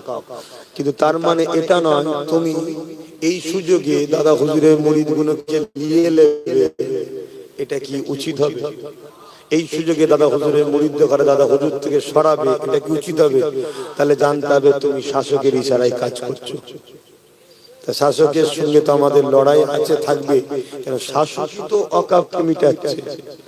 তাহলে আমরা এক হচ্ছি অকাবকে বাঁচাবার জন্য। তুমি অকাবের দুশ্মনের জন্য দাদা হুজুরের মুরিদকে মিটাতে চাইছো, তাহলে তুমি কি অকাবের পক্ষে না বিরুদ্ধে? তাহলে তোমার সঙ্গে তো এক হওয়ার প্রয়োজন। তাতে শক্ত হয়ে একটাই থাকবো। কথা বুঝছেন না? বোঝেন না? ইনশাআল্লাহ এটি যথেষ্ট। বলুন আল্লাহ কবুল করে, আল্লাহুম্মা আমিন। কিন্তু আমি আবার মেসেজ দিয়ে যাচ্ছি, সবাই ঐক্যবদ্ধ হন, এক হন। যার হুজুর, যার পীর, যার আমির, যার শায়েখ, ইসলাম সবার মাসলা সিলসিলা যা। কথা বুঝে আসছে? অতএব যে যেটাই আছো থাকো, একে অপরের নিয়ে কাদা ছোড়াছুড়ি করে টানাটানি করতে যেও না, তাহলে কিন্তু সবাইকেই মরতে হবে। কেন? কবর যদি সবার চলে যায় তো বিপদে সবাই পড়ে যাবে। এইটুকু কথা বললাম। নামাজ হবে, নামাজের পর এখনো জলসা হবে। আমি সংক্ষেপ করছি, ছোট করে একটু দোয়া। আল্লাহুম্মা আমিন। আল্লাহ যা কিছু বলালেন বললাম, বলার ক্ষমতা ভুল ভ্রান্তি মাফ করেন আল্লাহ। আপনি রহমত করে আমাদেরকে কবুল করেন। আমাদের মা বা ভাই বোন, স্ত্রী, বাচ্চা যারা চলে গেছে, আত্মীয়স্বজন জান্নাতি করেন। যারা বেঁচে আছে নেক হায়াত দারাজ করেন। যতদিন বাঁচবো আপনারও আপনার হাবিবের পক্ষে রাখবেন, দ্বীনের খাদেম বানাবেন, দ্বীনের পাহারাদার, নিজের গোলাম বানাবেন। আল্লাহ আমার কোনো হাইসিয়াত নেই, যা কিছু সবই আপনার। আপনার ভরসায় ঘুরে বেড়াই, ইজ্জতের মালিক আপনি। জান মাল ইমান ইজ্জত দিয়েছেন, আপনি হেফাজত করবেন। আল্লাহ আপনি নারাজ হয়ে যাবেন না। আমার ছোট ভাই নওশাদকে রাজ ক্ষমতা দেবেন এবং ন্যায় সত্যের উপরে গরিবের পক্ষে রাখবেন, অসহায়ের পক্ষে রাখবেন, জালিমদের বিরুদ্ধে রাখবেন। আমার নলেজ সিটিকে কবুল করুন, নলেজ সিটির দাতাদেরকে কবুল করুন, নলেজ সিটিতে যারা পড়াশোনা করছে তাদেরকে উচ্চ শিক্ষায় শিক্ষিত করুন। এই বাচ্চাগুলোকে আল্লাহ উচ্চ শিক্ষায় শিক্ষিত করুন, সুস্থ রাখুন, ভালো রাখুন, নেককার করুন। আমার বাচ্চাকে আল্লাহ আপনার পাগল, আপনার হাবিবের পাগল খাদেম বানাবেন। আয় আল্লাহ আপনার নবীর গোলাম হিসেবে কবুল করেন। আল্লাহ আপনার নবীর গোলাম হিসেবে কবুল করেন। আল্লাহ আপনার নবীর গোলাম হিসেবে কবুল করেন। এই উম্মতকে আপনি বাঁচান আল্লাহ। এদেরকে লোভ লালসা থেকে সরিয়ে নিজেদের পায়ে দাঁড়িয়ে নবী বংশের আওলাদ নওশাদের সঙ্গে এদের দাঁড়াবার তৌফিক দেন। আর ধর্মের বিষয়ে আমার পাশে এদেরকে দাঁড় করিয়ে দেন আল্লাহ। আল্লাহ এদেরকে নিয়ে দিনের পক্ষে লড়াই করার তৌফিক দান করুন। আমিন আমিন। বারহাক লা ইলাহা ইল্লাল্লাহু মুহাম্মাদুর রাসূলুল্লাহ। একটা শেষ কথা, আগামী দিন ওয়াকাফের জন্য কলকাতায় যেতে হবে, যাবেন তো? কি বলছেন? হাত তুলে বলুন, যাবেন তো? যেতে হবে, ঐক্য হতে হবে, আন্দোলন বাড়াতে হবে। যত মাথা বাড়বে জালিমরা তত ভয় করবে। সালাম জান আমাকে। ওয়া আলাইকুম সালাম ওয়া রাহমাতুল্লাহি ওয়া বারাকাতুহু। আসসালামু আলাইকুম।